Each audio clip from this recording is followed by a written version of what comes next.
আমরা এমন একটি পৃথিবীতে বসবাস করি যেখানে মানুষের মৃত্যুর পর জানা যায় যেও স্বভাবের আশা করে। আর সেখানে আপনি কিভাবে ভাবলেন যে আপনার সফলতা দেখে আর একজনের গা জ্বলবে না? আর সেটা যদি হয় আপনার বন্ধু, তাহলে তো আরো বেশি গা জ্বলবে।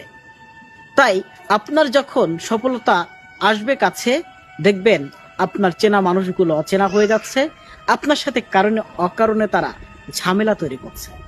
আসলে তারা চায় না আপনি মন স্থির করে একভাবে কাজ করে সফল হন, কারণ তাদের ভাবনা আপনি তাদের বন্ধু, তাহলে আপনি সফল হয়ে যাচ্ছেন, তারা হতে পারলো না কেন? তারা যখন সফল হতে পারবে না, তখন আপনাকে নিয়ে তাদের জেলাসি ফিল হবে এবং আপনাকে ধ্বংস করার মিশনে কিন্তু তারা নামবে। এই জন্য বাংলা একটা কথা আছে, বন্ধু যখন শত্রু হয় তখন ওই বন্ধুর দুনিয়াটা অন্ধকার ছাড়া আলোর পথ দেখে না।